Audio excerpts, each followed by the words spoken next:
Our next conversation today is with Dr. Shimon Blau. He is an independent candidate who is qualified for the ballot in Colorado's 1st Congressional District. That is the district in Denver, currently represented by Congresswoman Diana DeGette, who was defeated in the Democratic primary by Democratic Socialist Milat Kiros. Dr. Blau, thank you for your time. Appreciate it very much. Thank you so much for having me here. It's an honor. So you and your supporters rallied really quickly to get you on the ballot after Democratic Socialist Milat Kiros won the Democratic primary in what's a safely Democratic seat. Why did you decide to get into the race?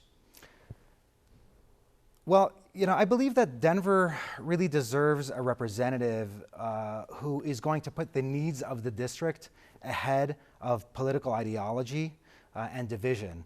And I'm somebody who was born and raised here in Denver. I love the city. I'm a physician. I'm a small business owner, and I'm going to fight for Denver. I'm going to fight to grow jobs, to lower healthcare costs, and to make sure that Denver is affordable for everyone. I'm very concerned that if my socialist opponent wins, all of that is going to be at risk. In 2024, so many people voted for chaos, and he's sitting in the White House right now. And the last thing we need is to vote for even more chaos here in Denver in 2026. So I really look at Denver as being ground zero now for saying no to socialism and yes to common sense and progress. Are you in the race as a protest, as a statement, as a release valve for people who don't want to vote for Milat Kiros, or are you in this race because you believe you can win it? I am absolutely in it because I believe we can win it. I am very much against her socialist policies. Those scare me terribly. We have businesses that are suffering here in Denver right now. She has said that she doesn't mind if businesses leave. I believe it was on She specifically was talking about defense contractors. Yep. Correct. In your interview with her, she said that she would be happy to see Lockheed Martin leave. That's 14,000 jobs.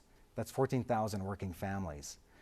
And that's not even mentioning all the manufacturers, the suppliers, the vendors. So, on the one hand, she says she wants to help working families, but those kind of policies are going to do the exact opposite.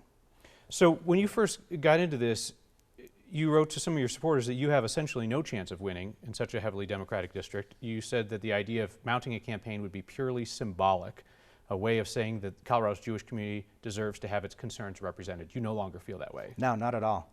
What changed your view? Well, first of all, when I saw how many people were coming out and how quickly they were coming out in those 3 days to sign the petition, I really became energized. I saw the desire of Denver for a better choice on the ballot.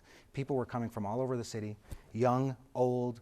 I think some people think it was just the Jewish community, but it was not. It was the Hispanic community, the African American community, the LGBTQ community. There were so many people coming out in force that it really made me see things a lot differently and realize that we actually have a chance. I also looked at the numbers. Over 50% of voters in this district are unaffiliated, which to me, that means that they're not really radical. They're not into radical ideas. Yes, we vote blue. We're very progressive. That's one of the things that I love about Denver. But we're not into socialism here in Denver. So I think we're going to win this. Do you think that Milat Kiros is a radical? I believe that she is associated with a radical group. They are calling for the abolishment of the presidency and the Senate. I haven't heard her say that. In terms of the things that she says and she stands for, do you believe that she's radical? Yes, I believe that she is their candidate. She is their candidate. If I was a member of an organization that came out with radical views like that, that's the last day I would ever be a member of that organization. So you feel like you've kind of eschewed radicalism, you feel like, and that's what you think she's embraced? Correct. Okay. Yes. So Meir Kahane, the founder of the Jewish Defense League, was convicted of acts of terrorism in the U.S. and in Israel. In 2014, you referred to Kahane as prophetic. Would you call him radical? He was radical, yes. Okay, but you felt he's prophetic? Yeah. Okay. And then in 2017, you said that it was nice to see the Jewish Defense League still out there. Is that's still your view? I don't agree with any sort of terrorism or groups that support terrorism at all, so no. So you're no longer happy to see the JDL out there, as you said, in 2017? Well, I would have to go back. I don't remember what that was referring to or the context of it. Yeah, I believe it was a dust up between them and some folks in the divestment movement. And you posted on Facebook, quote, "Nice to see the the JDL still out there." Yeah, was that a repost of something, or that was in 2017. Kahane, the guy who's convicted of terrorism, what was he prophetic about? I believe that he predicted that there was going to be increased terrorism in Israel from the Palestinian people, and we saw that on October 7th, 2023. Do you believe that Malak Quiros is an anti-Semite? I hope that this race does not end up becoming focused around anti-Semitism, but I will say this. You know, a month after October 7th, 2023, which was the most traumatic day for Jews since the Holocaust, she posted a letter, which is still up online today, essentially calling for the elimination of the State of Israel. And the vast majority of Jews do consider anti-Zionism to be the newest form of anti-Semitism. And that's because they look at having the State of Israel as existential. And it's not really for somebody else to determine what is or isn't anti-Semitic. In her interview with you during the primaries, she refused to call the horrific murder of Karen Diamond in Boulder by somebody throwing Molotov cocktails and yelling "Free Palestine" an act of anti-Semitism. These are all very disturbing things, obviously. I'd also like to add that. Well, I just want to square that. Yeah. I felt just a second ago you said it's not up to anybody to determine what is anti-Semitism. Correct. But then you brought up the fact that she refused to condemn the firebombing of Jews as anti-Semitic. Can you square that for me? I'm sorry, can you repeat the question? Yeah, you said a moment ago that you didn't think that it was up to anybody else to determine what is anti-Semitic. Oh, the point I'm trying to make is that this was clearly an act of anti-Semitism. I think the entire Colorado knew and understood that the murder of Karen Diamond was anti-Semitic, and she could not bring herself to say that. Even in subsequent interviews, she said she wasn't sure if it was anti-Semitic or anti-Zionism, as if there's some sort of a difference between the two. So to that end, last year you posted an article from the Jewish News headlined, "If you hate Israel, you hate Jews." Is that your view? I mean, I would have to read the entire article again. I do believe that anti-Zionism is the new form of anti-Semitism, yes. Okay, so I guess I would return to my question again, which is, do you believe Malak Quiros is an anti-Semite? I think that she does not believe that she is an anti-Semite, but I think that she has definitely contributed to a lot of anti-Semitic rhetoric. You describe yourself politically as a moderate or a centrist. What does that mean to you? What that means to me is that I tend to be a lot more progressive when it comes to social issues, and I'm a little bit more on the conservative side when it comes to fiscal issues. You know, I believe in free enterprise. I believe that the government should try to stay out of the way and only come into the scene if we need to be able to protect people. So that's kind of what a centrist means to me. This is not a centrist district that you're running for, right? It's a deeply blue district. Yes. It's a Democratic stronghold, the Yes. most so in the state. Yeah. Do your values line up with the district's values? I sure hope so. I believe that a lot of people here are progressive. I'm pro-gay marriage. I'm pro-choice. Fiscally, you know, like I said, I'm a little bit more kind of in the center, a little bit more conservative. Over 50% of the district are independents, and I believe that a lot of people are just kind of tired of the polarization and the extremes right now. So you told Colorado Public Radio that your values do reflect the district. You said, quote, "We are people that believe in progressive values. We vote Democrat. We vote left. We believe in those values." I want to make sure I understand that. You're Yes. putting yourself in the "we," that, Yes. that you believe in progressive values, you vote Democrat, you vote left. Correct. Okay. You said in 2016 that you didn't vote for Donald Trump or Hillary Clinton, but if you had to choose, you would choose Donald Trump. And that puts you at odds with the 4 and 5 Denver voters who rejected Donald Trump in 2016 and 2020 and 2024. Yeah. You told people worried about Donald Trump to, quote, "Take a deep breath. I really do not believe things will be as bad as the fearmongers have led you to believe." Yeah. That was with his first election. Were you right about that? Yeah, no, I was not. There's so many things that he's done since then that have really angered me and have been terrible for Denver. So you told Colorado Public Radio, here in Denver, we've been pushing back against the Trump administration for so many years. Have you personally been pushing back against the Trump administration? Well, I'll share a story with you. You know, I'm very much against ICE being here in Colorado. I'm a physician. I have many patients that are immigrants. I never ask what somebody's legal status is. One of my offices is in a high-rise, and one morning we noticed an ICE van in the parking lot. We made sure to call every single patient to let them know so that they would not be worried, and we gave them the option of rescheduling or doing a telemedicine visit. Have you done anything that we would be able to confirm publicly that shows that you have voiced opposition to the Trump administration? Not that I can think of. Okay. But in fact, publicly, you have pushed back on the people who did push back on the Trump administration. When President Trump instituted his so-called Muslim ban in 2017, it blocked travel from several Muslim countries. The president's critics were protesting in airports around the country, and you referred to those protests as, quote, everything that is wrong with liberals on full display. In fact, your online writings show a decade-plus stream of contempt for liberals, particularly those concerned about Donald Trump. And you're certainly entitled to your views, but now you're telling progressive voters in Denver that you're one of them when your writings for a decade plus show that what you've done is you've mocked them, made fun of them, and made clear that you're not one of them. Who are we to believe? I mean, I would have to go back and take a look at all of those posts, but definitely my views have changed over years. That's a very, very long time ago. And you know, one of the things about listening and growth is to be able to change one's views on things. Certainly, and you've previously self-identified as a conservative. Do you still self-identify as a conservative? Fiscally conservative. You wrote, newsflash to my liberal friends, most of us conservatives care about other issues like national security, a stronger economy, and affordable health care. So, and I still one of a believe in couple those. times you self-identified as a conservative. Do you no longer self-identify No, as a I still conservative? believe in all of those things that I mentioned. I do believe and you in described affordable yourself healthcare. as conservative. So I'm asking Fiscally. you, do you still self-identify that way? No, I'm more of a centrist, but I am fiscally conservative. Gotcha. When the MAGA activist Charlie Kirk was killed last year, you posted more than a half dozen different tributes to Charlie Kirk on your Facebook page, including tributes from Turning Point USA and from Israeli Prime Minister Benjamin Netanyahu. What did you most admire about Charlie Kirk? I disagreed with Charlie Kirk on many, many, many different things. Those posts were not an endorsement of Charlie Kirk. They were an indictment of political violence. I was extremely disturbed that somebody would be assassinated because he was expressing his right to free speech. And what bothered me even more is that I started seeing a lot of people actually saying that they were happy that he was assassinated. And this is the exact kind of polarization that I'm trying to fight against.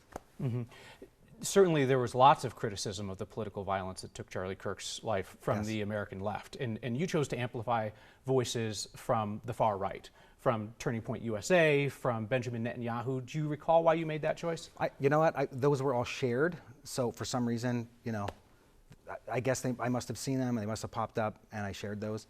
But it wasn't because I was against, you know, the same thing from the left. So certainly you've said things publicly during this campaign about who you are and what you believe. If anybody goes and reads what you've written online over the last 15 years, it's clear it's a very, very different picture. So my question to you is, are you posing as a progressive while you run for Congress in a Democratic district when you have self-identified as anything but over the last 15 years? Absolutely not. Absolutely not. Again, I am fiscally conservative. When it comes to social issues, I have always been extremely left and extremely progressive. Let's continue to explore those views. So we discussed your opposition to the liberal protests against the Muslim ban. In 2015, you encouraged people to sign a petition against Syrian refugees being allowed into Colorado. That petition called Syrian refugees, quote, at best, a drain on an already strained economy, and at worst, a Trojan horse for radical Islam. What are your views on Muslim immigrants? I have no problem with Muslim immigrants at all. Yeah, I think this is a country of immigrants, and immigrants have contributed to our society. I would have to see the context of the time and that post. Well, it was a time when there were a lot of refugees fleeing Syria, and you encouraged folks to sign a petition to then Governor Hickenlooper saying that Syrian refugees could be a Trojan horse for radical Islam. Yeah, I mean, again, I would have to look back at that time and see exactly what was going on in the context. Well, how about right now? Does that strike you as a bigoted thing to say? I think that there might have been some concerns back then about Muslim immigration to this country. But well, clearly there were, because you asked people to sign a petition to stop those Muslim immigrants. And that was many, immigrants. many, many years ago. I would not hold those views today. Got it. You also wrote in 2014 that there are an estimated 200 to 300 million radicalists like this, referring to Muslims, in the world. They're taking over Europe. How long before they do the same here in America? Are you still concerned about a Muslim takeover of America? Not so much America, but I do believe that it is a concern in Europe today. It is a concern. Tell me more about that. Yeah, anti-Semitism has risen exponentially in Europe, and a lot of that is because of those refugees, and it's an issue that they are struggling with right now.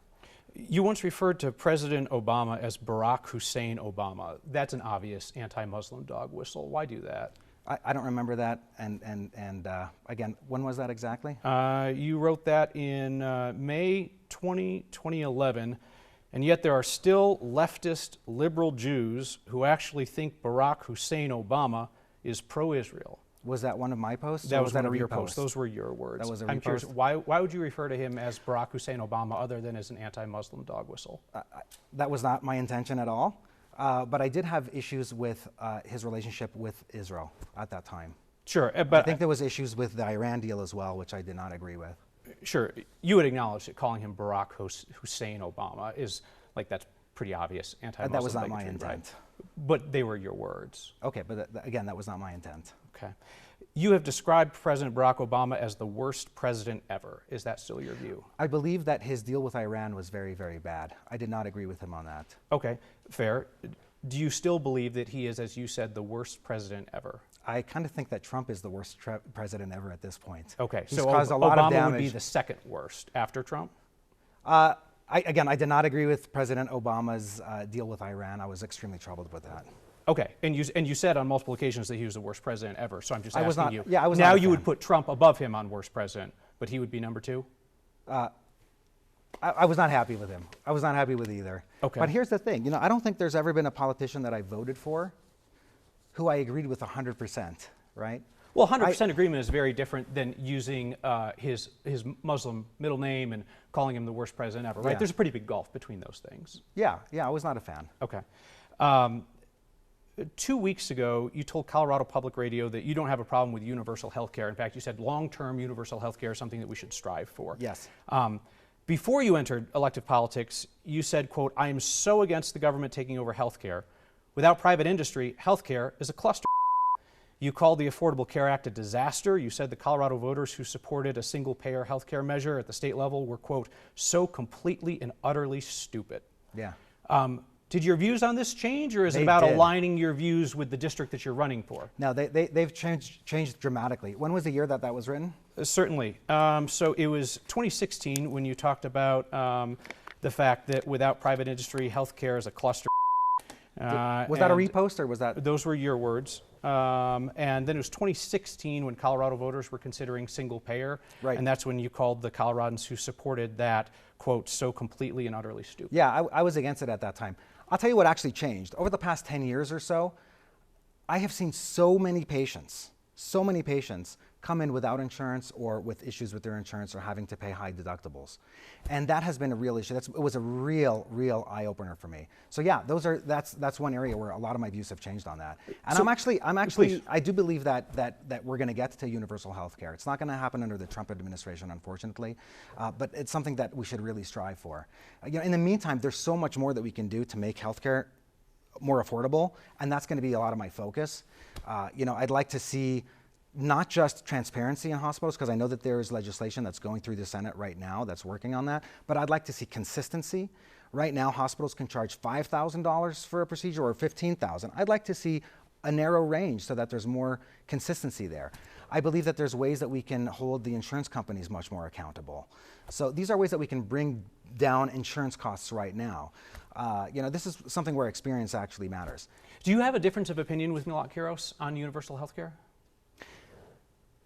She came in and said much the same to me. You have a doctor's perspective, right? So you're always at war with the insurance companies. I get that. Right, But in terms of your end goal, she would list it as her #1 priority that she thinks is practical when Democrats completely control Washington. Do you have a difference of opinion with her on universal health care? Yeah, so first of all, I think that she has admitted that for the next 2 years, she's not really going to be able to get that done because of the Trump administration, and I agree with that. It's going to be impossible to get it done. However, where I disagree with her is that I'd like to start making changes on healthcare to make healthcare more affordable on day one. There's still a lot that we can do. And meaning this something is actually Republicans will support. Democrats and Republicans. I mean, as an independent, I'm really going to try to work across the aisle to And get stuff that President done. Trump would sign. I sure hope so. What healthcare reform do you believe that President Trump has signaled he would sign? His party has complete control of Washington right now. They could do anything on it they want. Correct. I think that there is going to be a big blue wave coming up in November, and this is going to be our opportunity to actually hold him to account. So obviously, what you're talking about now That's 180 degrees from where you previously were on universal health Oh, yeah, care. it is. And you said it's patients who helped to change your Yes. mind on it. Yes. Because when the Affordable Care Act passed, you said, quote, "I am proudly one of many physicians who will not see patients with insurance through the ACA." Yeah, I believe I ended up seeing them, though. Okay. I did see them. So you ended up changing your mind on that. Oh, yeah. Okay. Let's talk about the issue of Israel. So you've criticized Milot Kiros's views on Israel. You've said that she's contributing to anti-Semitism. Do you believe that the United States should continue its current level of military and financial support for Israel? When it comes to Israel, I think it's arguably the most complex and nuanced and also emotional situation in the world, and it's been that way for the past 75 years. You know, hundreds of books have been written about the Middle East situation. It's really difficult to boil it down to 30 seconds or 60 seconds, but what I will say is that these are my guiding principles when I talk about Israel. I believe that Israel has the right to exist. I believe that Israel has the right to defend itself. I do believe in a two-state solution. I believe that both the Israeli people and the Palestinian people have a right to self-determination. And I also believe that we're not going to get a two-state solution as long as Netanyahu is in office. And you know, the Israelis are holding elections very soon at the end of October. And I believe that we're going to see some big changes there as well. And it's also not going to happen as long as Hamas is there. You wrote in 2016 that Palestinians don't deserve their own nation. Was that a repost? No, those were your words. Yeah. I believe that they do now. I absolutely believe that they do deserve their own nation. And your explanation at that point was that, quote, current Palestinian culture, you went on to say, promotes endless hatred. And you wrote, "Is this really a society that should be given its own state and place in the world?" Yeah, I mean, we saw that in October 7th, 2023, how, you know, they attacked Israel and it was the most vicious attack ever. But there's no way that you're going to have peace in the Middle East without them having a state.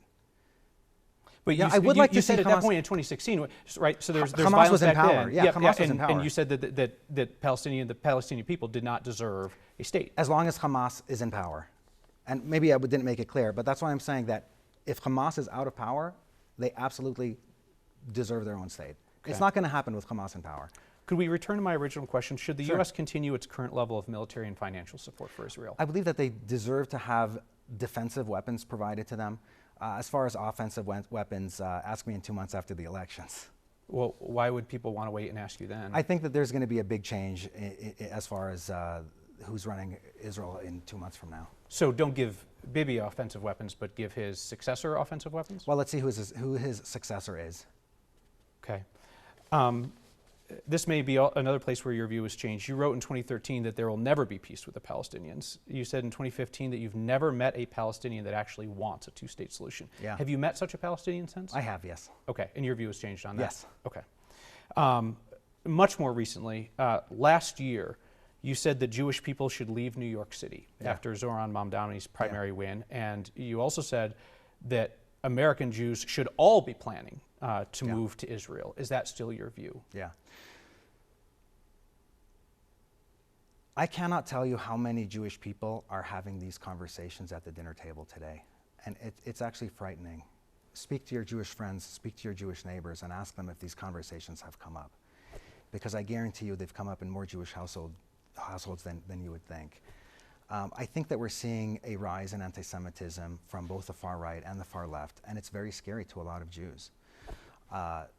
You know, one of the reasons why I'm running is because I want to make sure that everybody feels safe in this country. Certainly, and I mean, when I talk to my Jewish friends and neighbors, I hear about these conversations. Having a conversation or having a worry is different than someone who wants to be an elected member of Congress saying American Jews should prepare to leave this country and go to Israel. Is it still your belief that all American Jews should prepare to move to Israel? No. You said that last year. Yeah. No, I'm sure that it was in response to things that were going on. You know, again, Mamdani won the primary. Yeah, exactly, and that was very scary for a lot of people. And your reaction was to say that all Jewish people in America should prepare to leave. Well, you know, if things get a lot worse, this is also why I believe in the existence of the state of Israel, because you know, if something happens, you know, Jews do need a place to go to. President Trump is waging war on Iran, and obviously the Israelis are involved in that war, and President Trump has stated shifting rationale for why the war is justified, including defense of the state of Israel. Yeah. Do you support his war on Iran? No, I do not. Why?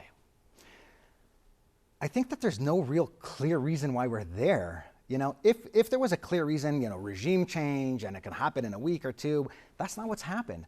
I have no idea why we're there. The only thing it's doing right now is putting our troops at risk and causing gas prices to be elevated. So yeah, no, I do not agree with this war in Iran. Lastly, I'm curious about your evolution on Donald Trump, and we'll conclude it here because I think this will be of interest to voters in Denver. Yeah. Reading years worth of your writings, it was clear you were never a big Trump fan. No, you that's said correct. as much, but Yeah. you love to make fun of liberals who were Yeah. upset about Donald Trump and to tell them that they were overreacting and that they were the reason that he got elected and that their protests were only strengthening him. Do you still believe that? That liberals are to blame for Donald Trump? No, I don't. No. No. Do you still think it's amusing when liberals are concerned about Donald Trump? No, I'm Okay. concerned about him as well. I'm very concerned. What was And the we've thing? seen What was the thing that changed it? Was it one thing? Did it change over time? What was it? I think it was. Yeah, I think it was a combination of a lot of things that happened over the past 2 years. This whole thing with the tariffs is ridiculous. It's costing Denver business, Colorado businesses, $1.1 billion a year in tariffs. I see what he's doing to the environment. He's taking away protections for endangered species. So it seems like every day he's coming out with something else, which is more and more crazy. Just the other day, he decided that he was going to change the vaccine schedule for children.